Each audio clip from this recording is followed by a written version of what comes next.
berkunjung ke gereja Katolik di Jakarta Selatan, yaitu Gereja Santa Perawan Maria Rato, Blok Q, atau biasa disebut dengan Gereja Santa. Welcome to Radit's Travel Vlog. Hari ini saya berkunjung ke gereja. Ini adalah tampak muka dari Gereja Santa.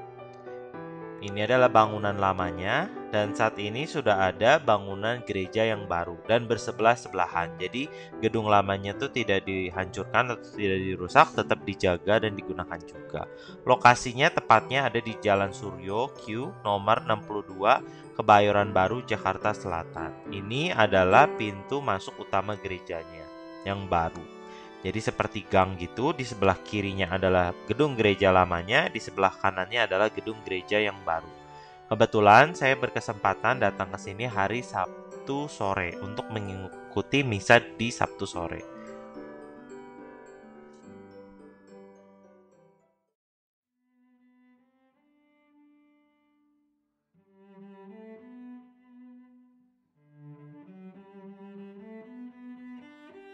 Di sebelah kiri ini yang teman-teman lihat itu adalah gedung gereja lama, sementara yang di hadapan teman-teman itu yang kaca-kaca itu adalah bangunan gereja yang baru. Nanti kita akan misa di bangunan gereja yang barunya tersebut. Di sini umat udah mulai berkumpul, paduan suara mulai mempersiapkan untuk bisa melayani ketika misa. Dan saya melihat dulu di sini ada patung Bunda Maria Fatima, ada bagus bunga anggrek yang ditempatkan di bawahnya dan juga lilin. Teman-teman bisa berdevosi kepada Bunda Maria di sini.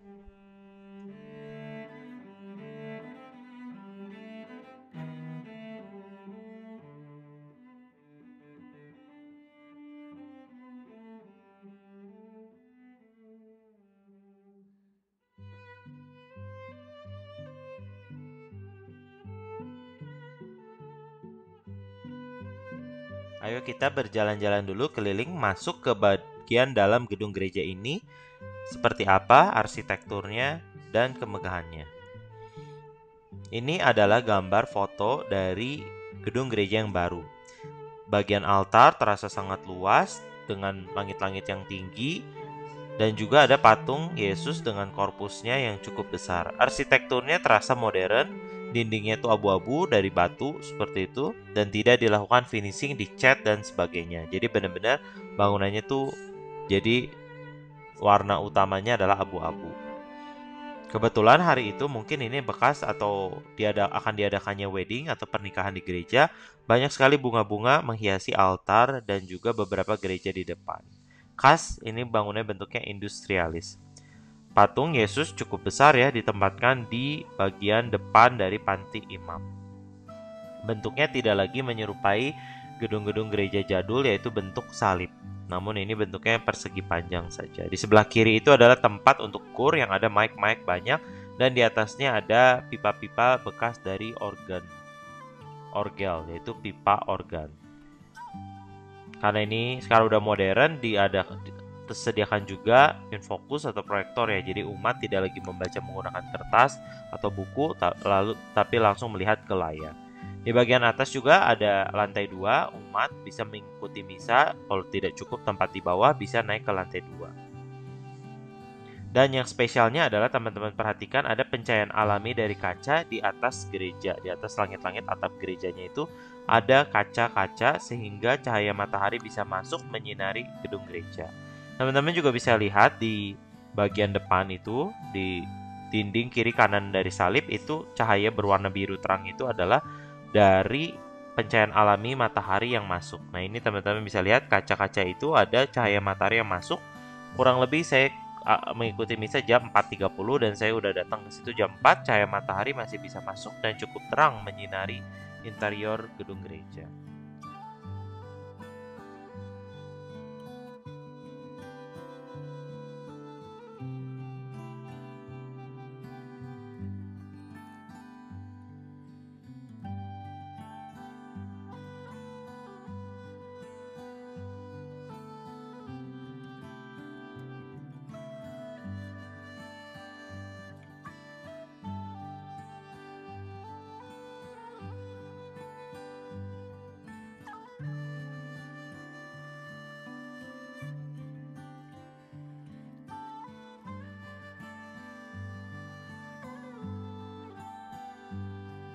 Pencahayaan dari lampu berwarna kuning di belakang salib berkorpus di dinding panti imam membuat fokus kita sangat tertuju kepada Yesus yang tersalib, menambah kesan dramatis ya, dan juga fokus kita tertuju di situ.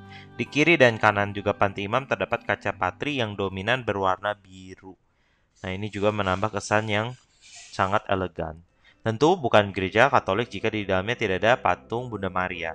Di sini ada patung Pieta, yaitu Bunda Maria yang di pangkuannya menggendong jenazah Yesus yang diturunkan dari salib. Lokasinya ini ada di sudut dari gereja di arah belakang, di dekat panti umat, tempat umat duduk.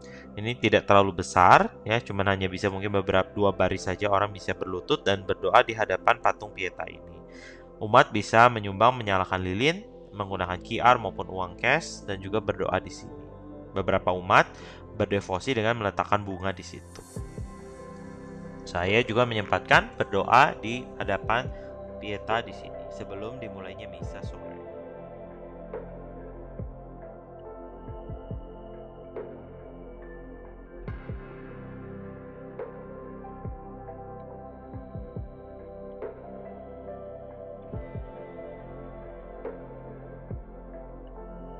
Selain tadi adanya pintu masuk utama dari gedung gereja yang baru, di sini ada juga pintu samping yang lebih kecil, lebih dekat ke Goa Maria.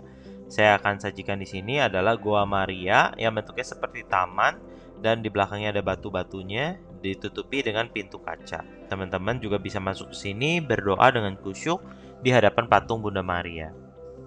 Saya buka pintu kacanya dan masuk ke area dalam dari Goa Marianya. Patung Goa Marianya seperti tidak di finishing juga, dominan warna abu-abu seperti arca ya, arca yang ada di Borobudur atau di Candi Prambanan. Jadi warnanya abu-abu seperti batu alam asli. Teman-teman juga bisa menyalakan lilin, meletakkan bunga, dan berdoa di hadapan patung Bunda Maria di sini. Di belakangnya ada tanaman-tanaman juga ditaruh di situ, menambah kesan asri dari Goa Maria di sini. Teman-teman harap jangan lupa untuk silensium, menjaga ketenangan agar umat lain tetap bisa berdoa dengan nyaman dan khusyuk.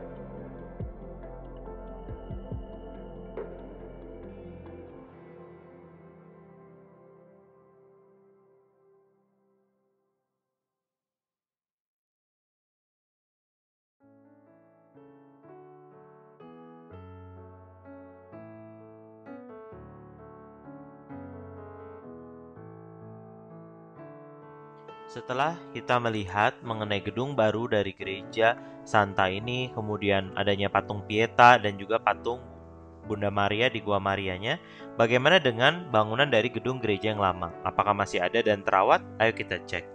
Saya masih ada waktu banyak sebelum misa sehingga bisa berkunjung ke dalam gedung gereja lama dari Santa Perawan Maria Ratu Blok U ini. Bentuknya khas seperti gedung-gedung gereja yang tua ya, yang udah lama. Nah, ini saya masuk menuju ke panti imam. Gedungnya masih terawat, catnya masih bagus, dirawat dengan rapi. Dan yang lucu di hadapan situ, di depan panti imam, masih juga terdapat tabernakel dan juga salib Yesus. Dan malah yang menjadi dominan di situ adalah lukisan Bunda Maria, yaitu Santa Perawan Maria Ratu yang sangat besar ya. Dan lukisannya seperti sudah klasik dan juga cukup tua umurnya dan masih tetap terjaga dan terawat. Altarnya kecil di bagian depan, bentuknya agak oval. Masih juga dikelilingi dengan bunga-bunga untuk misa. Ini adalah lukisan dari Santa Perawan Maria Ratu. Kali itu sebelum misa digunakan oleh teman-teman yang akan bertugas kur atau paduan suara untuk berlatih terlebih dahulu. Di sebelah kiri ada patung Tuhan Yesus dan di sebelah kanan juga ada patung dari Bunda Maria Fatima.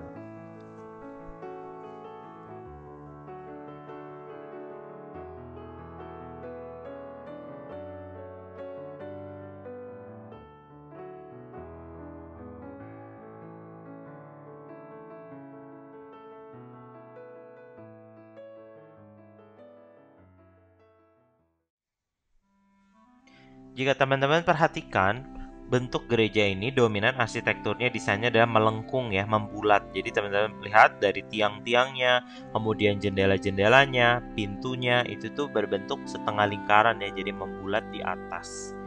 Di situ juga ada kaca-kaca patri dominan berwarna biru. Masih tetap terjaga dan terawat. Di belakang juga ada lantai 2, mungkin dulunya ditempatkan untuk kur ataupun organ ataupun umat yang jika di bawah tidak cukup bisa naik di atas ketika mengikuti misa.